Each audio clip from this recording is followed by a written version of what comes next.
Everyone, welcome to Manu Gowda cooking series. ಇವತ್ತು ಚಿಕ್ಕ ಮಕ್ಕಳಿಂದ ದೊಡ್ಡವ್ರವರೆಗೂ ಇಷ್ಟ ಆಗುವಂತಹ ಸಂಜೆ ಸ್ನ್ಯಾಕ್ಸ್ನ ಮಾಡೋಣ. ಆ ಸ್ನ್ಯಾಕ್ಸ್ ಯಾವುದು ಅಂದರೆ ಚುರುಮುರಿ ಮಾಡೋಣ.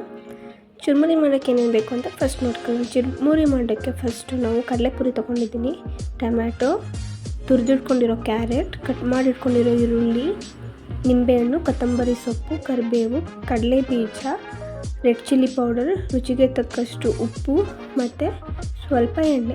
ಇನ್ನೊಂದು ಕಡೆ ಒಂದು ಬಾಣಲಿನ ಬಿಸಿ ಮಾಡೋಕ್ಕಿಟ್ಟು ಆ ಬಾಣಲಿಗೆ ಸ್ವಲ್ಪ ಕಡಲೆ ಬೀಜನ ಹಾಕ್ಕೊಂಡು ಫ್ರೈ ಮಾಡ್ಕೊಳ್ಳೋಣ. ಕಡಲೆ ಬೀಜ ಹಾಕಿ ಚೆನ್ನಾಗಿ ಫ್ರೈ ಆದಮೇಲೆ ಫುಲ್ ಕಡಲೆ ಬೀಜ ಕ್ರಿಸ್ಪಿ ಆಗೋವರೆಗೂ ಫ್ರೈ ಮಾಡಿಕೊಂಡು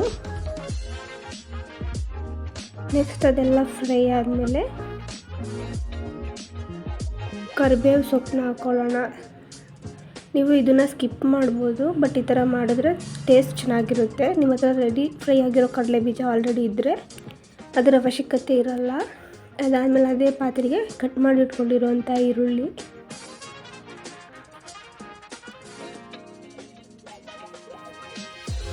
ಕ್ಯಾರೆಟ್, ತುರಿದಿಟ್ಕೊಂಡಿರುವಂತಹ ಕ್ಯಾರೆಟ್, ಟೊಮ್ಯಾಟೊ ಇಷ್ಟನ್ನು ಹಾಕಿ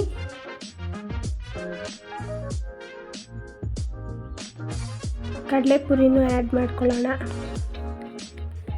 ನೀವೆಷ್ಟು ಪುರಿ ತಗೊಂಡಿರ್ತೀರೋ ಅಷ್ಟಕ್ಕೆ ತಕ್ಕಂತೆ ನೀವು ಈರುಳ್ಳಿ, ಟೊಮ್ಯಾಟೊ, ಕ್ಯಾರೆಟ್ನ ರೆಡಿ ಮಾಡ್ಕೊಳ್ಳಿ.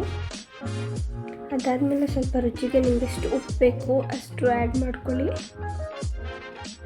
ಅದಾದಮೇಲೆ ಖಾರಕ್ಕೆ ನಿಮ್ಗೆ ಎಷ್ಟು ಬೇಕೋ ಅಷ್ಟು ರೆಡ್ ಚಿಲ್ಲಿ ಪೌಡರ್ ಅಂದರೆ ಮೆಣಸಿನ ಪುಡಿ, ಅಚ್ಚ ಖಾರದ ಪುಡಿ ಅಂತ ಏನು ಹೇಳ್ತೀವಿ ಅದನ್ನು ಆ್ಯಡ್ ಮಾಡ್ಕೊಳ್ಳಿ. ಅದನ್ನು ಆ್ಯಡ್ ಮಾಡಿ ಮಿಕ್ಸ್ ಮಾಡಿ, ಅದು ಫುಲ್ ಎಲ್ಲದಕ್ಕೂ ಉಪ್ಪು ಮತ್ತು ಖಾರ ಮಿಕ್ಸ್ ಆಗೋವರೆಗೂ ಮಿಕ್ಸ್ ಮಾಡಿ. ಅದು ಚೆನ್ನಾಗಿ ಮಿಕ್ಸ್ ಮಾಡಿಕೊಂಡು ಒಂದು ನಿಂಬೆಹಣ್ಣು ರಸನ ಅದಕ್ಕೆ ಹಾಕ್ಕೊಳ್ಳಿ.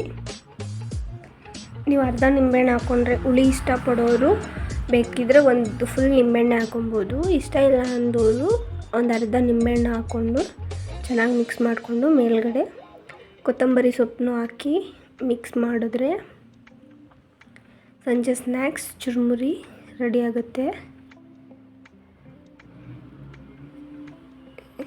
ಅದನ್ನು ಸಂಜೆ ಕಾಫಿ ಜೊತೆ, ಟೀ ಜೊತೆ ತಿನ್ನೋದ್ರಿಂದ ತುಂಬ ರುಚಿಯಾಗಿರುತ್ತೆ.